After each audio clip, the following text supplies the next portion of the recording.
अवयवी कणों के आधार पर विलयन के प्रकार। ये 5 प्रकार के होते हैं। पहला तनु विलयन, दूसरा सांद्र विलयन, तीसरा संतृप्त विलयन, चौथा असंतृप्त विलयन, पांचवा अति संतृप्त विलयन।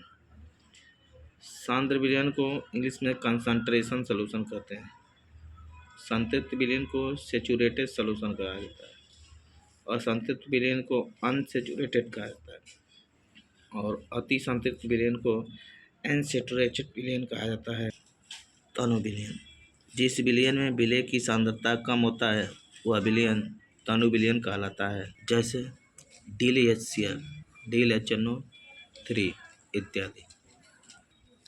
सांद्र विलयन, जब किसी विलयन के इकाई आयतन में उपस्थित विलय की अधिकतम मात्रा होती है तो ऐसे विलयन को सांद्र विलयन कहते हैं।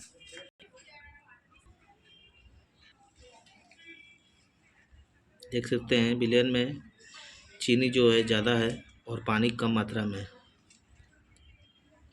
संतृप्त विलयन, वह विलयन जिसमें किसी निश्चित ताप पर उतना ही विलेय पदार्थ घोला जाता है जितना कि विलयन की क्षमता होती है, उसे संतृप्त विलयन कहते हैं। असंतृप्त विलयन, ऐसे विलयन जिसमें किसी निश्चित ताप पर विलेय पदार्थ की मात्रा अधिकतम मात्रा से कम होती है, उसे असंतृप्त विलयन कहते हैं, जैसे दूध में केसिन।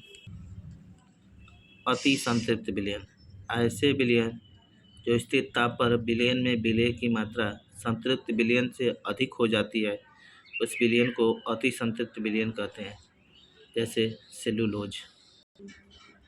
भौतिक अवस्था के आधार पर विलयन के प्रकार, यह 3 प्रकार के होते हैं: ठोस विलयन, द्रव विलयन तथा गैसीय विलयन। ठोस विलयन, इस प्रकार के विलयन में विलायक गैस के रूप में, विलायक ठोस के रूप में उपस्थित रहता है, परंतु विलेय पदार्थ ठोस, द्रव या गैस के रूप में उपस्थित रहते हैं। ऐसे विलयन को ठोस विलयन कहते हैं, जैसे सोना में तांबा। द्रवी विलयन, इस प्रकार के विलयन में विलायक पदार्थ द्रव के रूप में तथा विलेय पदार्थ ठोस, द्रव या गैस के रूप में उपस्थित रहते हैं। ऐसे विलयन को द्रवी विलयन कहते हैं, जैसे दूध में चीनी इत्यादि। गैसीय विलयन, इस प्रकार के विलयन में विलायक पदार्थ गैस के रूप में तथा विलेय पदार्थ ठोस, द्रव या गैस के रूप में उपस्थित रहते हैं, जैसे नाइट्रोजन गैस की अधिकता होती है जिसमें कपूर कम मात्रा में होता है। अन्य उदाहरण: